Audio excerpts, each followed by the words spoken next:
समय मैं मौजूद हूँ मऊ जिला के कोपागंज बापू इंटर कॉलेज में मौजूद हैं। आज जैसा कि आप जानते हैं कि 5 सितंबर को शिक्षक दिवस मनाया जा रहा है और यहाँ पे इस समय मैं मौजूद हूँ। कार्यक्रम जो चल रहा था यहाँ पे कोपागंज ब्लॉक के बापू इंटर कॉलेज जो काफ़ी फेमस है, इस जिले का, इस ब्लॉक का ही नहीं, इस जिले का काफ़ी फेमस कॉलेज है। और यहाँ पे आज शिक्षक दिवस पे जो कार्यक्रम चल रहा था तो कार्यक्रम और सम्मान समारोह भी था। हमारे 3 टीचर यहाँ पे देख रहे होंगे कि 3 टीचरों का आज सम्मान समारोह भी था।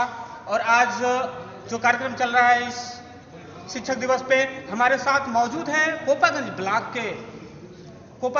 के बापू इंटर कॉलेज के प्रधानाचार्य श्री उपेंद्र नाथ राय जी। आइए इनसे जानते हैं और बात करते हैं आज शिक्षक दिवस के अवसर पे। क्या कहना चाहते हैं आज शिक्षक दिवस के अवसर पे आप?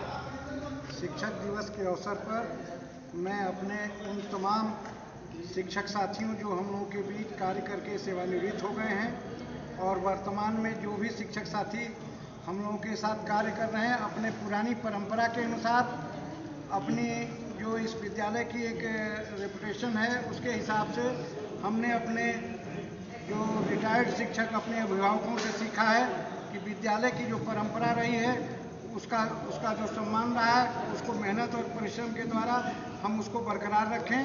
यही हमारा मुख्य उद्देश्य है। इस अवसर पर हम लोगों के बीच हमारे प्रिय और बड़े भाई के रूप में श्री जुगल किशोर राय जी जो अवकाश प्राप्त हो गए हैं और हमारी जो शिक्षिका बहनें जिसमें उर्मिला राय जी, श्रीमती किरण राय जी, उन लोगों के बारे में भी मैं इतना कहना चाहूँगा कि श्रीमती किरण राय जी नियम से विद्यालय का जो भी नियम है उसके अनुसार अंतिम दिन तक, जब तक वो रिटायर नहीं तब तक उन्होंने अपने कार्य को बड़े संजीदगी से किया। वह एक विद्यालय परिवार के लिए मिसाल हैं, उदाहरण के रूप में उदाहरण प्रस्तुत करती हैं। इस शिक्षक दिवस के अवसर पर मैं तमाम जो ऐसे शिक्षक जिनको बहुत कम न्यूनतम वेतन मिलता है, वित्तविहीन शिक्षक हैं, विशेष रूप से इस अवसर पर मैं सरकार से यह मांग करना चाहता हूं कि ऐसे शिक्षकों को सम्मान दिलाने के लिए उनको अल्प वेतन पर काम करना पड़ रहा है। हम मांग करते हैं कि ऐसे शिक्षकों को जो ये मानदेय पर रखे जा रहे हैं शिक्षक, काश अगर इन नौजवानों को भी यह मौका मिलता पढ़ाने का तो बहुत बेहतर होता। इस अवसर पर एक सवाल, जैसे आपने बताया कुछ शिक्षक हैं जो कुछ टीचर हैं जो मानदेय पे काम करते हैं और उनकी सैलरी काफ़ी कम है, उनको कहीं ना कहीं इस बढ़ती महंगाई में और जीवन यापन करने के लिए दिक्कत होती है। ऐसा सिचुएशन कब क्रिएट होता है कि हम शिक्षा के लिए बजट तो तैयार करते हैं, क्योंकि सबसे मूलभूत जो होता है हमारे धरातल का और जो भी अगर देखा जाए तो अगर गाँव का विकास, किसी क्षेत्र का विकास तो शिक्षा के माध्यम से ही किया जा सकता है। बट सरकार की तरफ से, चाहे किसी की भी सरकारें नहीं हो, शिक्षा पे बजट बनाने के बाद भी इन चीज़ों पे फोकस नहीं होता। किसी को सैलरी नहीं मिलती, उनके लिए धरना देना, और वित्तविहीन शिक्षक जो काफ़ी लंबे समय से संघर्ष कर रहे हैं, फिर ऐसी स्थितियां क्यों उत्पन्न होती हैं? ये मैं किसी व्यक्तिगत रूप से किसी सरकार को इसके लिए दोषी नहीं मानता हूँ। सरकारें आती हैं और जाती हैं, शिक्षकों के लिए वो अपने अपने तौर तरीक़ों से नियम बनाते हैं। मेरा मानना ये है कि ये बापू इंटर कॉलेज के बारे में चूँकि मैं व्यक्तिगत रूप से यह कहना चाहूँगा कि हमारे यहाँ विज्ञान वर्ग जो ऐसा वर्ग था इंटरमीडिएट में, आज पूरे के पूरा शिक्षक पदों के रिक्त पद हैं। ऐसी अवस्था में मैं अपने को दोषी मानूं या सरकार को दोषी मानूं कि शिक्षण व्यवस्था कैसे अच्छी होगी, कैसे सुचारू रूप से चलेगी। मेरा मानना है कि जब यह विद्यालय मान्यता प्राप्त हुई थी उस समय इस विद्यालय में 50 सृजनात्मक पद थे। उस समय इस विद्यालय की संख्या 400, 500, 1000 से कम थी। आज विद्यालय पर भार बहुत बढ़ गया है। आज छात्र संख्या 2500-3000 हज़ार के बीच है। ऐसे में एक तरफ मैं महसूस करता हूँ कि शिक्षकों के अभाव में अच्छा शिक्षण कार्य कदापि नहीं हो सकता।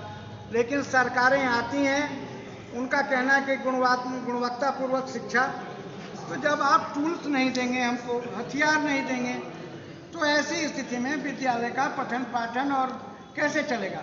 जहाँ तक आपने प्रश्न किया वित्तविहीन शिक्षक की, तो वित्तविहीन शिक्षक की जो समस्या है वो बहुत जटिल है। हम तो यही कहना चाहेंगे कि शासन अपने स्तर से एक पैसा देता नहीं है। विद्यालय परिवार अपने निजी स्रोतों से शिक्षक अभिभावक संघ के माध्यम से टीचर रख करके उनको बहुत थोड़ा वेतन दे करके अपने विद्यालय का काम चलाती है।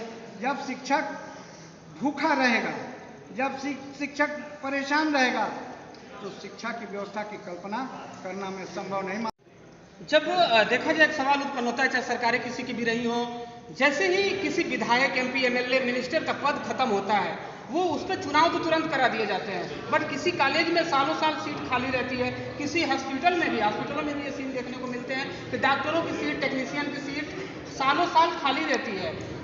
इसमें क्या है कि वो चीज़ें भरी नहीं जाती, जबकि नेताओं के चुनाव तुरंत करा लिए जाते हैं। यह स्थिति क्यों उत्पन्न होती है? मेरा व्यक्तिगत रूप से मानना है कि ये जितने पद किसी भी विभाग में चाहे हों, इस पद को प्राथमिकता के रूप में सरकार को भरने का अधिकार है। लेकिन किसी भी कार्यालय, शिक्षक या विद्यालयों में शिक्षकों का जो संख्या है, दिन पर दिन कम होती जा रही है। और यही शिक्षक ही नहीं, तमाम हॉस्पिटल हैं जहाँ के स्टाफ नहीं है, एक डॉक्टर है, पता लगता है कि एक वार्ड बॉय ऑपरेट कर रहा है। तो ये सिस्टम की जो है कमी है। यह सिस्टम सुधारेगा कौन? सिस्टम सुधारेगी सरकार, और सरकारें दम तो भरती हैं, लेकिन वो उसका क्रियान्वयन अपने स्तर से नहीं करती हैं, जिसका खामियाजा पूरे समाज को भोगना पड़ रहा है। उत्तर प्रदेश का देखा जाए, शिक्षा का ग्राफ देखा जाए, उत्तर प्रदेश में देखा जाए तो उत्तर प्रदेश का शिक्षा के ग्राफ में काफी नीचे है। इसका क्या रीजन है? अब इसके लिए कौन जिम्मेदार है? इसके लिए जिम्मेदार मैं व्यक्तिगत रूप से यह मानता हूं कि सरकारें जो हैं हमेशा बदलती रहती हैं। हर सरकार का कार्य करने का अपने अलग एक प्रणाली होती है। तो अपने अपने एक्सपेरिमेंट जो हो रहे हैं शिक्षकों के लिए, वो बड़े घातक हैं। सीधी बात यह है कि विद्यालय में आप शिक्षक दीजिए और बहुत अच्छी शिक्षा की व्यवस्था कराई जा सकती है, लेकिन शिक्षक के अभाव में एक अच्छी शिक्षा की परिकल्पना करना मैं उचित नहीं मानता। एक सवाल है वो जो बार बार जहन में घूमता रहता है, और मैंने सोचा कि आज शिक्षक दिवस के अवसर पर यह सवाल पूछ लेना चाहिए। हम सरकारी टीचर तो बनना चाहते हैं, बहुत ऐसे देखने को प्राइमरी में हम बनना चाहते हैं, सभी लोग चाहते हैं कि मैं अच्छा टीचर बनूं और सरकारी टीचर बनूं, बट अपने बच्चे को प्राइवेट संस्थान में भेजना और अपने बच्चे को प्राइवेट संस्थान में पढ़ाने वाली जो रीति चल रही है, इस पर क्या कहना चाहते हैं? यह सवाल आपका बहुत ही बुनियादी और सही है।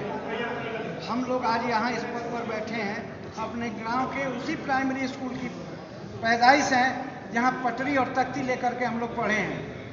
लेकिन समाज जैसे जैसे संपन्नता आई, लोगों ने ये मान लिया कि जो पब्लिक स्कूल हैं खुले हैं, जो शीशे के पब्लिक स्कूल बने हैं, वहाँ बहुत अच्छी पढ़ाई होती है। एक यह अवधारणा समाज के अंदर जा चुकी है।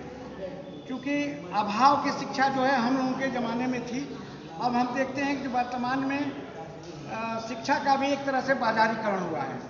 शिक्षा में भी चमक धमक का एक स्वरूप दिखाई देता है। ऐसी स्थिति में मेरा यह मानना है कि सच्चाई तो यह है कि अगर मैं शिक्षक हूं तो मेरा भी बेटा प्राइमरी स्कूल में पढ़े, जहाँ से हम लोग पढ़े हैं। बिल्कुल, क्यों नहीं। हम 70,000, 80,000, 90,000 रुपये पेमेंट लेने के बाद और हम अपने बच्चे को उसके पास भेजते हैं जिसकी सैलरी 5,000 से 4,000 रुपये है, और मैं जबकि खुद सरकारी टीचर हूँ और मेरी सैलरी 90,000 रुपये है। ऐसी स्थितियाँ उत्पन्न होती हैं तो इसमें सवाल उठेंगे, और ये इसके लिए कौन जिम्मेदार है?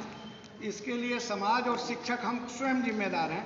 हम अपने बच्चे को यदि प्राइमरी में भेजना शुरू करेंगे तो हो सकता है समाज के अन्य समृद्ध लोग भी उस बच्चे को वहाँ भेजेंगे। एक जनमानस की ये अवधारणा बन गई है कि सरकारी विद्यालयों में पढ़ाई नहीं होती है। ये सरासर गलत है। लड़का कॉन्वेंट स्कूल में टाई और सूट में पहन करके जाता है तो माँ बाप बड़ा प्रसन्न होते हैं। क्योंकि मैं यहीं इस विद्यालय की पुरानी परंपरा के अनुसार मैं बता रहा हूँ कि यहीं से पढ़े लिखे लोग भारत की राजनीति की एक तरह से की थे। स्वर्गीय कृष्णनाथ राय जी यहीं हमारे विद्यालय के विद्यार्थी रहे, हाई कोर्ट के जज त्रिपाठी जी थे। तो कहने का मतलब हम अभाव में पढ़कर इतनी ऊंचाइयों पर इन्हीं विद्यालयों से गए हैं। जी। लेकिन आज समाज की जो मानसिकता है वो बदल गई है और उसको परिवर्तन